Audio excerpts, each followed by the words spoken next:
Muy buenas tardes. Mi nombre es Dennis Small del Movimiento de la Rouge. Hoy es el 15 de septiembre. Este es el informe semanal. El informe de la semana pasada nos la saltamos porque tuvimos una conferencia internacional del Instituto Schiller que espero que todo el mundo pueda ver en diferido si es que no participaron el sábado pasado cuando se presentó. Quiero empezar con la situación peligrosa que se vive en el mundo hoy día, porque a pesar de que la contraofensiva ucraniana en realidad no ha podido avanzar, este no es un momento para triunfalismos, porque el cuadro estratégico no se puede evaluar simplemente desde la perspectiva del cuadro militar. La parte militar es parte, pero nada más parte de todo el aspecto estratégico. Eh, Para eso vale la pena escuchar lo que dijo el representante de Rusia ante las Naciones Unidas, el embajador Vasily Nevencia, que en discusiones el 12 de septiembre dijo lo siguiente. Habló de la desesperación del régimen de Kiev, de que no le están llegando las armas que requerían, que no tiene las municiones requeridas, y dice que mucha gente se está cuestionando cómo es posible que va a pasar con esta supuesta ofensiva. Y luego dice Nevencia, lo que todo esto significa es que la prioridad de las fuerzas internacionales que respaldan a Kiev no es la derrota militar de Rusia, lo que es una imposibilidad por definición, dice Nevencia, sino más bien imponer el máximo de daño a nuestro país, así como causar la contaminación máxima posible y el daño máximo de los territorios que recientemente se unieron a Rusia. Dijo, esto es muy parecido a lo que hicieron los colonizadores de Occidente cuando aplicaron sus políticas de tierra arrasada en África y Asia en el periodo colonial, está hablando de eso, contaminando áreas enormes de Indochina, de Siria, de Afganistán, con minas que no explotaron, bombas de racimo. Están haciendo exactamente lo mismo hoy día en el sur y el este de Ucrania, dijo Nevencia. Ahora, el planteamiento aquí es muy útil porque se plantea la pregunta, bueno, ¿cuál es la intención verdadera aquí? Y habla de un aspecto de eso, pero hay más. Los otros acontecimientos de esta semana en el frente militar, que nos da una entrada a entender el cuadro estratégico, es lo que ocurrió con los ataques a Crimea esta semana. Han habido ataques a Crimea anteriormente, pero estas fueron diferentes porque se utilizaron los misiles de mediano alcance de los británicos, los famosos Storm Shadow, que habían insistido y prometido que esto no se usaría en contra de territorio, eh, de territorio de Rusia. Eh, claro, para ellos Crimea no es territorio ruso y se sabía que iban a hacer algo así. Y en efecto se utilizaron estos misiles en contra de Crimea. Esto es cruzar una de las varias líneas rojas de los rusos de manera bastante grave. Además de eso, tenemos lo que declaró en este último día el presidente de Polonia, Duda, cuando dijo que hace falta poner armas nucleares en territorio de Polonia, porque al fin y al cabo, dijo, hay armas nucleares en vecinos de Polonia. Se refería a Bielorrusia, quizás, pero obviamente ya hay armas nucleares de Estados Unidos y de la OTAN en muchos países europeos. Lo de Bielorrusia es simplemente Rusia poniendo armas que están bajo control de Rusia en este territorio por la ofensiva que ha estado ocurriendo. Pero la referencia a una guerra nuclear por parte de Duda es muy significativa.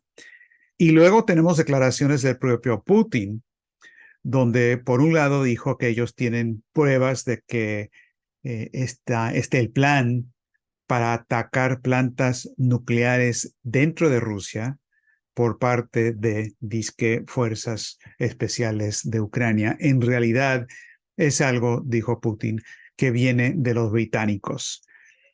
Y luego añadió, dijo, por supuesto, ellos lo van a negar y van a decir que estamos exagerando, pero dijo, no es así.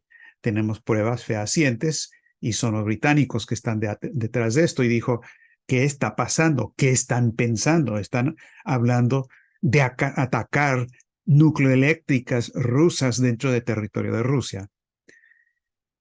Entonces tomen en cuenta todo eso y las declaraciones que hizo Putin en el primer foro económico, perdón, el octavo foro económico del Este, en una de las reuniones que tuvo con los moderadores del foro, cuando le hicieron una pregunta sobre las armas de las que dispone Rusia, y él dijo lo siguiente, esta es una cita textual: si nos fijamos en la esfera de la seguridad, las armas de nuevos principios físicos garantizarán la seguridad de cualquier país en una perspectiva histórica próxima. Lo entendemos muy bien y estamos trabajando en ello. Ahora, esta frase de armas que usan nuevos principios físicos es precisamente la frase que se utilizó durante el periodo de la iniciativa de la defensa estratégica diseñada por Lyndon LaRouche, adoptada por el presidente Reagan, proponiéndole a Rusia que trabajaran juntos los dos países para desarrollar estas nuevas tecnologías, un poco la misma propuesta de Kennedy a Khrushchev que hizo en la ONU de proponer trabajar juntos en la tecnología necesaria para ir a la Luna juntos, no por separado, pero los rusos claramente están trabajando en el área de armas, no limitándose a las tecnologías existentes. Ya anunciaron y han demostrado el uso de armas hipersónicas, que es una capacidad tecnológica de la que no dispone Estados Unidos en este momento, aunque se está trabajando y seguramente llegarán a eso. Pero otras áreas también. No sabemos, pero se parece mucho a lo que se estaba discutiendo en el periodo con LaRouche, es decir, el uso de armas de láseres, armas de rayos y cosas parecidas. Habrá que ver. Entonces, si tomamos en cuenta todo esto, estos diferentes ejemplos que di en el área militar, por así decirlo, en el cuadro estratégico, uno se tiene que preguntar, bueno, entonces, ¿por qué están haciendo todo esto? Si no es posible una victoria militar como tal, sin llegar a una guerra termonuclear, ¿qué está pasando? ¿Por qué lo están haciendo? ¿Qué hay detrás de esto? Y muy a menudo cuando la gente no capta la totalidad del cuadro estratégico que comprende en primer orden lo que está pasando económicamente a nivel internacional, la tendencia de estos analistas, a veces se definen como geopolíticos, es refugiarse en territorio más seguro, de menor importancia y por lo tanto inexacto, que es el dominio meramente militar. El dominio meramente militar no existe, es una función del cuadro estratégico superior. La manera en que Helga Sepp-LaRouche planteó este asunto en discusiones esta semana fue de una manera bastante, francamente, escalofriante, porque lo que ella dijo es esta idea de desacoplar las naciones de Occidente de las de la mayoría global, que es lo que está pasando de manera insistente en la reacción de Occidente a lo que ha ocurrido en la reunión de los BRICS y ahora la reunión en Vladivostok del Foro Económico del Este, nos indica, dijo Helga LaRouche, que están tratando de debilitar económicamente a los países de la mayoría global, especialmente Rusia y China, debilitarlos previo a un ataque. Es el tipo de debilitamiento que se hace antes de un ataque militar. Entonces, tenemos que tener todo esto en mente al evaluar dónde estamos en este momento, cuál es el cuadro, porque eso por un lado. Por el otro lado, hay un cambio tectónico que continúa. El cambio tectónico que se vio en la reunión del BRICS en Johannesburgo, donde los 5 BRICS se volvieron 11, con un cambio tectónico de la orientación de tomar cartas en el asunto del futuro del mundo entero, en el desarrollo de la economía física y adaptar el sistema financiero internacional a facilitar eso y no hacer simplemente un sistema de saqueo como ha sido con el Fondo Monetario Internacional. Ese cambio tectónico siguió de manera bastante visible e importante en esta reunión en Vladivostok del Foro Económico del Este. Y esto era algo que ya se había previsto. Nosotros tomamos nota de esto porque el presidente Putin, en su discurso ante el grupo de los empresarios del BRICS, que se reunieron el 22, un día antes del pleno, Putin terminó diciéndole lo siguiente a ese grupo. Me gustaría invitar a los representantes de los círculos empresariales de sus países a asistir al Foro Económico Oriental o del Este en Rusia, que tendrá lugar del 12 al 13 de septiembre en la ciudad de Vladivostok, donde por tradición los debates se centrarán en cuestiones que también interesan a las comunidades empresariales de los países del BRICS. Ahora, entonces, desde antes, desde la reunión del BRICS, estaba claro que la siguiente reunión de este grupo informal que están tomando cartas en el asunto de esta mayoría global, en efecto, iba a ser en Vladivostok. Tuvieron que hacer una pequeña escala en el grupo de los 20, la reunión que se realizó en la India, donde Wall Street y la City de Londres hicieron todo lo posible por lograr que se sacara una declaración en esa reunión en contra de Rusia por lo de Ucrania, tratando de aprovechar la ausencia de Putin y de Xi Jinping de esa reunión, pero ni Modi de India lo iba a tolerar, ni el resto de los países presentes. Terminaron, como ustedes saben, con una declaración que no hace referencia a Rusia, no es un ataque a Rusia de ninguna manera, a pesar del hecho, como lo informó el portavoz de la India, que se llevaron a cabo 300 reuniones previas con 200 horas de negociaciones y todo eso para sacar una declaración de un parrafito sobre el tema que pues no les funcionó, no les salió. Pero con esta reunión, lo del lejano oriente, lo que está pasando ahí es algo realmente fundamental, porque Putin en su discurso ante la reunión en Vladivostok dijo que el tema central de Rusia para el próximo siglo, hablando del todo el siglo XXI, dijo, es el desarrollo del lejano oriente. Las primeras palabras que dijo, después de darle la bienvenida a todos y demás, dijo, una cosa está clara, el lejano oriente es la prioridad estratégica de Rusia para todo el siglo XXI y la vamos a mantener.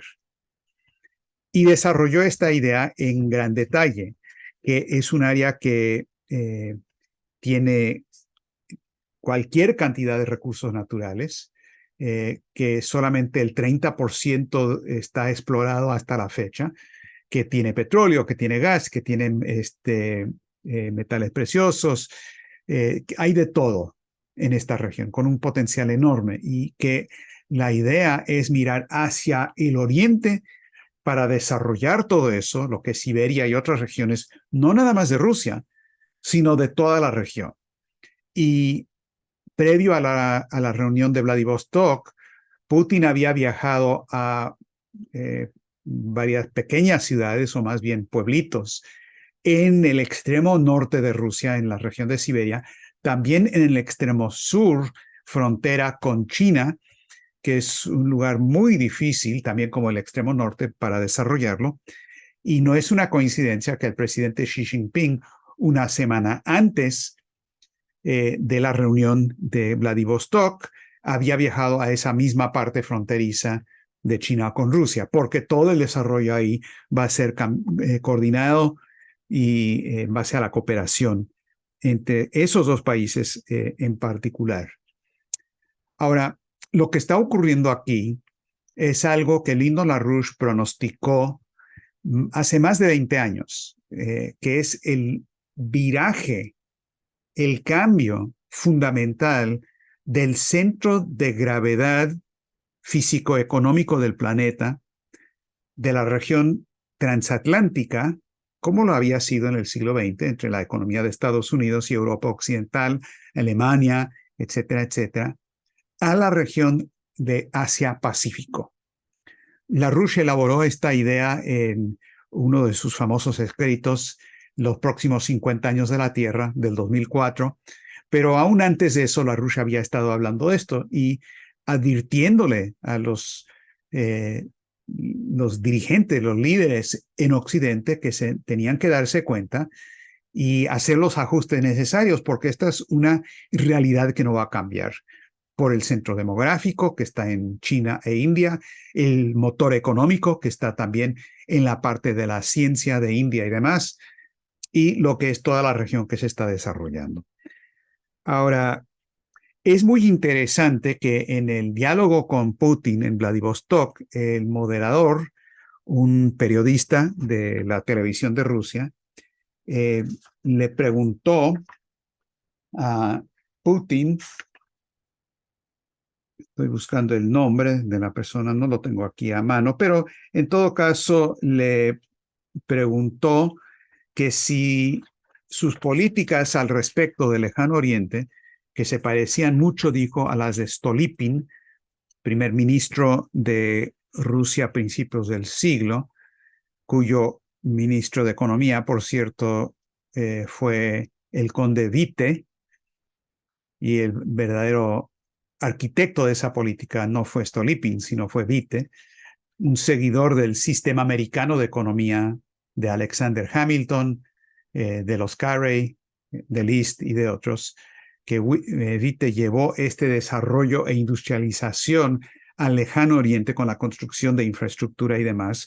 Entonces le preguntó a Putin si esta idea, que se parece a la de Stolypin y Witte, que si era resultado de los cambios recientes con Ucrania, es decir, la guerra, y lo que pasó en el 2022. Y Putin dijo no. Dijo, en primer lugar, ese proyecto lo lanzamos hace 10 años, o sea, 2014, 2013. Claro, una década después de lo que LaRouche había dicho, pero igual, dijo, empezamos a hacerlo mucho antes de los acontecimientos de los últimos años, en el 2014. Y lo hicimos porque vimos las tendencias del desarrollo económico mundial. Vimos el surgimiento de nuevos centros de influencia y desarrollo económico. Vimos qué estaban cambiando y cómo. Y hoy podemos ver que estas tendencias no se han desacelerado, sino que están cobrando impulso. Y luego, con la honestidad que sí tiene Putin para reconocer errores, dijo, muchos procesos empezaron a acelerarse después del 2014. En este sentido, solo podemos lamentar no haber aplicado a tiempo los planes sobre desarrollo de infraestructura, incluida la red ferroviaria hacia el Lejano Oriente, porque sinceramente el gobierno calculó mal hasta cierto punto y creyó que no habría tanto volumen de envíos de carga. Incluso en los últimos años ha sido mucho mayor de lo que uno podía imaginar. Bueno, claro, si le hubieran prestado más atención, sí le prestaron atención, pero más atención a lo que LaRouche estaba diciendo, es obvio que uno no toma decisiones sobre la construcción de ferrocarriles o grandes obras en base a un estudio costo-beneficio dentro del marco existente de lo que va a rendir en términos de carga y todo lo demás, sino que uno tiene que ver esta expansión de la infraestructura como el motor que va a cambiar los parámetros físicos de la economía misma. Es decir, se hace la inversión no porque es rentable, sino porque va a cambiar toda la estructura físico-económica para que sea rentable, pero en términos físico-económicos en el futuro. Ahora, este viraje en el área de Rusia va de la mano del cambio de doctrina en relaciones exteriores de Rusia que anunciaron hace algunos meses. Ustedes se acordarán que Lavrov presentó la nueva doctrina, Putin también habló de ello, y básicamente lo que dijeron es que Rusia iba a dar prioridad de aquí en adelante, no en la dirección de Occidente, por todo lo que había pasado, sino mirando hacia el este y hacia el sur. Es decir, este cambio tectónico que ahora estamos viendo. Entonces, la parte diplomática va de la mano con este cambio económico que se elaboró en gran detalle en la reunión de Vladivostok. Ahora, esta cuestión de la naturaleza de la infraestructura y cómo funciona es uno de los dos temas centrales que se hablaron en Vladivostok.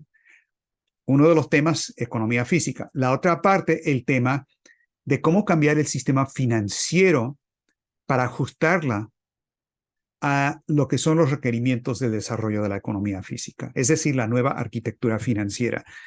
Y pues le dieron seguimiento a lo que se empezó a hablar en Johannesburgo. Esa discusión siguió en Vladivostok.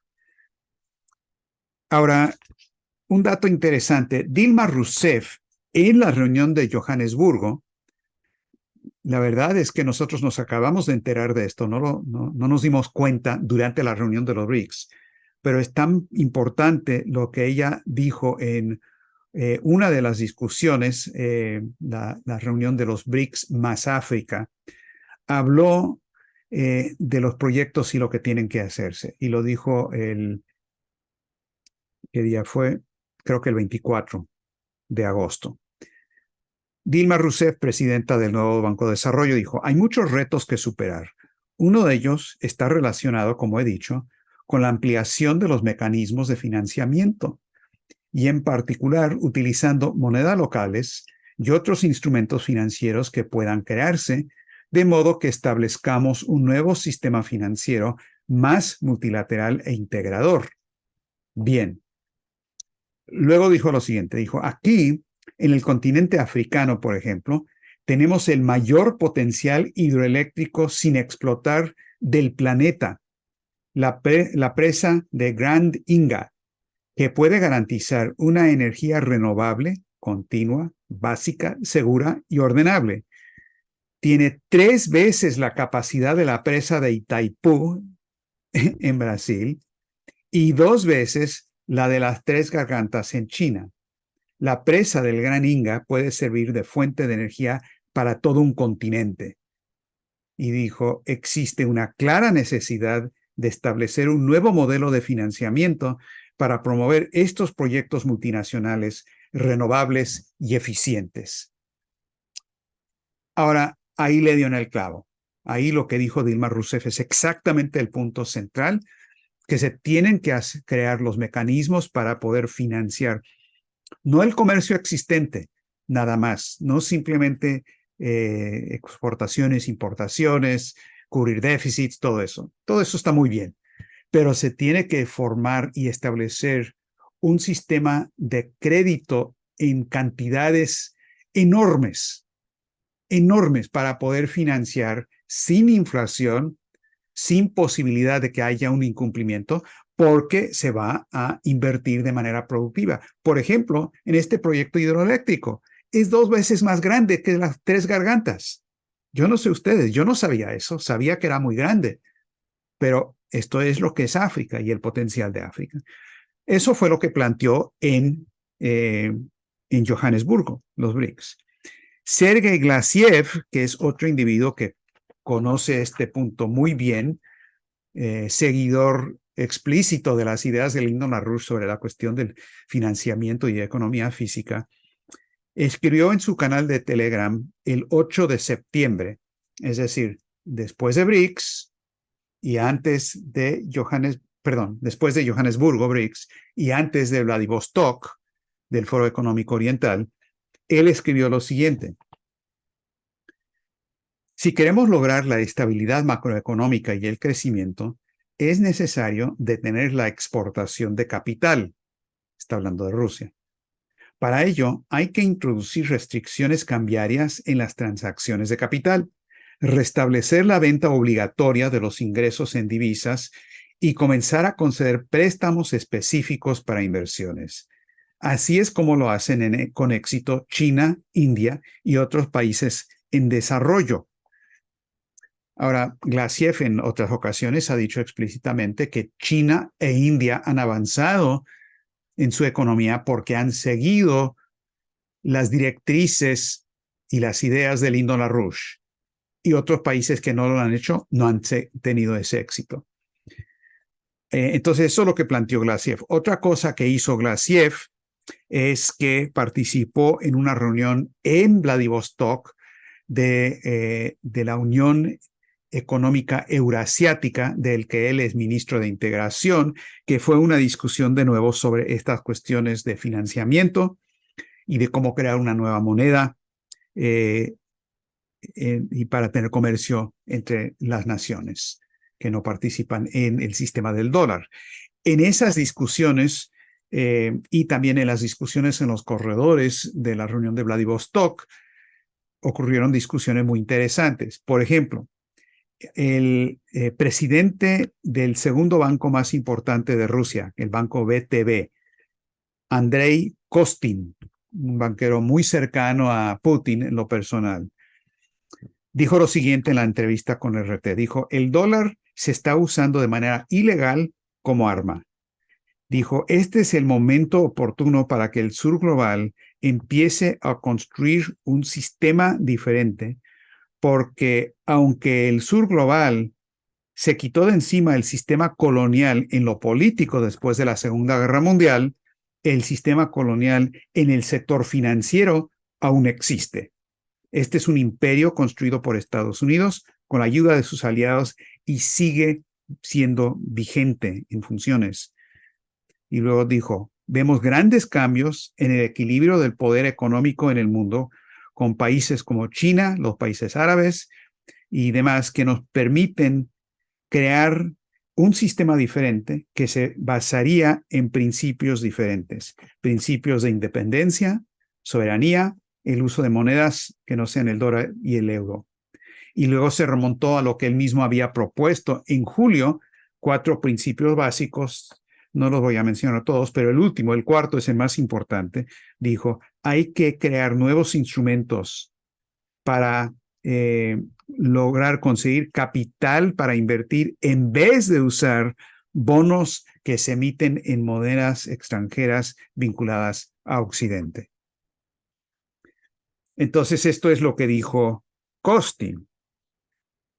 Ahora, regresando a Glassiev, además de este mensaje en Telegram que les decía, también había o publicó en Telegram en el transcurso de esta semana que acaba de pasar, publicó el informe, el programa de emergencia del Instituto Schiller para el desarrollo de Argentina, el miembro más nuevo de los BRICS. Es decir, el programa que nosotros emitimos en el Instituto Schiller respecto a lo de Argentina, para asegurar que Argentina quede dentro de los BRICS y que sigan adelante los proyectos de desarrollo e integración en Sudamérica con la iniciativa de la Franja y la Ruta de China. Glassiev publicó eso, dijo que era un estudio muy importante e interesante que el Instituto Schiller acababa de sacar. Ahora, ¿de qué se trata este asunto del cambio tectónico? Bueno, para eso lo que quiero hacer es voy a terminar con enseñándoles en la pantalla un mapa que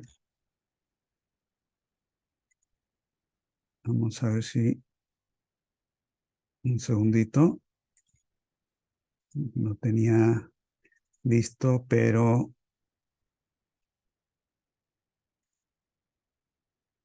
ahora vamos a ver si lo puedo hacer compartiendo pantalla. Ahora sí, ahí va. Ok. Este es un mapa muy sencillo, es un mapa mundi que indica los 5 países del BRICS, Brasil, Rusia, India, China y Sudáfrica, que están en verde oscuro, y luego a eso le añadimos los 6 países nuevos que fueron invitados en la reunión de Johannesburgo: Argentina, Egipto, Etiopía, Arabia Saudita, Emiratos Árabes e Irán. Ahora, simplemente, visto a ojo de pájaro, es bastante evidente este cambio tectónico hacia la región del Pacífico, el Indo-Pacífico, simplemente viéndolo.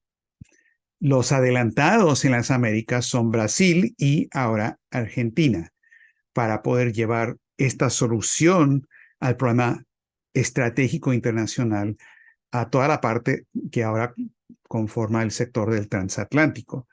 Yo creo que dentro de este contexto podemos ubicar el significado, como lo hemos estado insistiendo, de las próximas elecciones en Argentina, porque si logran sacar a Argentina de BRICS 11, entonces con más facilidad van a poder lograr el desacoplamiento y la división del mundo en dos bandos que se están enfrentando. Simplemente tracen en su mente una línea vertical en el centro de este mapa.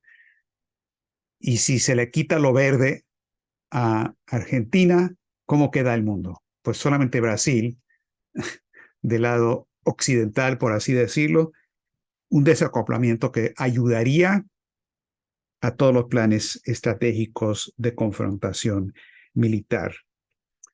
Todos estos países, los BRICS 11, como lo hemos mencionado anteriormente, tienen el 47% de la población mundial. Muchos enfatizan que tienen el 36% del PIB del mundo. A mí creo que la medida del PIB no significa absolutamente nada, porque se incluye todo tipo de medición de valores que son improductivos y destructivos además, como el narcotráfico, por ejemplo, que el Fondo Monetario Internacional insistió con Colombia que tenían que incluir los cultivos ilícitos en el PIB. Así es que es mejor no hablar de PIB, hablemos de la métrica de Lyndon-LaRouche, de la densidad relativa potencial de población, y claramente todo este sector del Indo-Pacífico es el centro de lo que está ocurriendo a nivel planetario. En ese sentido, simplemente les informo, para concluir, que esta semana que viene abre la sesión de la Asamblea General de las Naciones Unidas en Nueva York. El Instituto Schiller va a estar presente ahí. Vamos a tener una manifestación el 21 de septiembre, una pequeña manifestación de información y difusión de materiales en frente de las Naciones Unidas, y estaremos distribuyendo ahí, y en toda esta semana ya le hemos hecho llegar a todas las representaciones diplomáticas material del Instituto Schiller, un folleto nuevo que acabamos de sacar con las propuestas de Helga LaRouche y de Lyndon LaRouche, y en el transcurso de un día de trabajo organizativo tuvimos contacto con más de 2 docenas, 25, 26 diplomáticos que quisieron mantener contacto con nosotros y nos dieron sus datos. Yo creo que esta idea de presentar al mundo entero lo que es el cuadro estratégico, y muy concretamente estaremos llegando también nuestro programa de emergencia para Argentina, llevar el asunto de Argentina al centro de la discusión internacional, porque eso es clave dentro del marco estratégico de estos cambios tectónicos que acabamos de evaluar.